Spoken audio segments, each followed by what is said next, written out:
भैंस की मौत। एक दार्शनिक अपने एक शिष्य के साथ कहीं से गुजर रहा था। चलते चलते वे एक खेत के पास पहुँचे। खेत अच्छी जगह स्थित था, लेकिन उसकी हालत देखकर लगता था मानो उसका मालिक उस पर जरा भी ध्यान नहीं देता है। खैर, दोनों को प्यास लगी थी, सो वे खेत के बीचों बीच बने एक टूटे फूटे घर के सामने पहुँचे और दरवाज़ा खटखटाया। अंदर से एक आदमी निकला। उसके साथ उसकी पत्नी और 3 बच्चे भी थे। सभी फटे पुराने कपड़े पहने हुए थे। दार्शनिक बोला, श्रीमान, क्या हमें पानी मिल सकता है? बड़ी प्यास लगी है। जरूर, आदमी उन्हें पानी का जग थमाते हुए बोला। मैं देख रहा हूँ कि आपका खेत इतना बड़ा है, पर इसमें कोई फसल नहीं बोई गई है और ना ही यहाँ फलों के वृक्ष दिखाई दे रहे हैं। तो आखिर आप लोगों का गुजारा कैसे चलता है? दार्शनिक ने प्रश्न किया। जी, हमारे पास एक भैंस है, वो काफ़ी दूध देती है। उसे पास के गांव में बेचकर कुछ पैसे मिल जाते हैं और बचे हुए दूध का सेवन करके हमारा गुजारा चल जाता है, आदमी ने समझाया। दार्शनिक कुर्सी से आगे बढ़ने को हुए तभी आदमी बोला, शाम काफ़ी हो गई है, आप लोग चाहें तो आज रात यहीं रुक जाएं। दोनों रुकने को तैयार हो गए।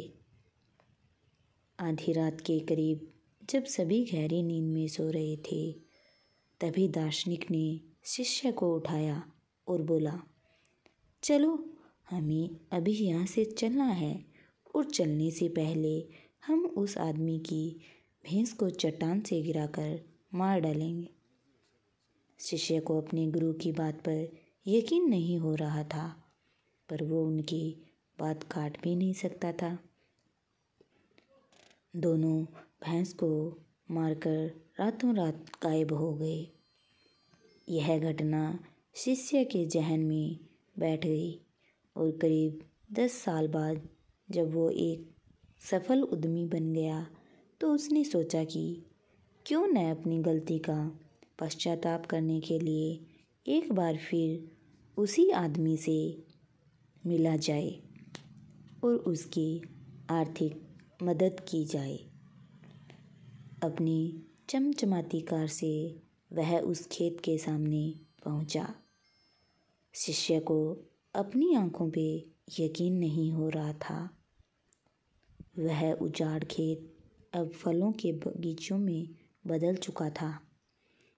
टूटे फूटे घर की जगह एक शानदार बंगला खड़ा था और जहाँ अकेली भैंस बंधी रहती थी, वहाँ अच्छी नस्ल की कई गायें और भैंस अपना चारा चर रही थी। शिष्य ने सोचा कि शायद भैंस के मरने के बाद वो परिवार सब बेच बाच कर कहीं चला गया होगा और वापस लौटने के लिए वो अपनी कार स्टार्ट करने लगा कि तभी उसे वो 10 साल पहले वाला आदमी दिखा। शायद आप मुझे पहचान नहीं पाए, सालों पहले मैं आपसे मिला था। शिष्य उस आदमी की तरफ बढ़ते हुए बोला, नहीं नहीं, ऐसा नहीं है, मुझे अच्छी तरह याद है। आप और आपके गुरु यहाँ आए थे, कैसे भूल सकता हूँ उस दिन को। उस दिन ने तो मेरा जीवन ही बदल कर रख दिया। आप लोग तो बिना बताए चले गए, पर उसी दिन ना जाने कैसे हमारी भैंस भी चट्टान से गिरकर मर गई। उस दिन तो समझ ही नहीं आया कि क्या करें, पर जीने के लिए कुछ तो करना था, सो लकड़ियाँ काट कर बेचने लगा। उससे कुछ पैसे हुए तो खेत में बोवाई कर दी। सौभाग्य से फसल अच्छी निकल गई। बेचने पर जो पैसे मिले उससे फलों के बगीचे लगवा दिए और यह काम अच्छा चल पड़ा। और इस समय मैं आसपास के 1000 गांव में सबसे बड़ा फल व्यापारी हूँ। सचमुच ये सब कुछ ना होता तो अगर उस भैंस की मौत ना हुई होती, लेकिन यही काम आप पहले भी कर सकते थे। शिष्य ने आश्चर्य से पूछा। आदमी बोला, बिल्कुल कर सकता था, पर तब जिंदगी बिना उतनी मेहनत के आराम से चल रही थी। कभी लगा ही नहीं कि मेरे अंदर इतना कुछ करने की क्षमता है, सो कोशिश ही नहीं की। पर जब भैंस मर गई तब हाथ पांव मारने पड़े और मुझ जैसा गरीब बेहाल इंसान भी इस मुकाम तक पहुंच गया। आज शिष्य अपने गुरु के उस निर्देश का असली मतलब समझ चुका था और बिना किसी पश्चाताप के वापस लौट पा रहा था। फ्रेंड्स, कई बार हम परिस्थितियों के इतने आदी हो जाते हैं कि बस उसी में जीना सीख लेते हैं, फिर चाहे वो परिस्थितियाँ बुरी ही क्यों न हों। अब हम अपनी जॉब से नफ़रत करते हैं, पर फिर भी उसे पकड़े पकड़े ज़िंदगी बिता देते हैं।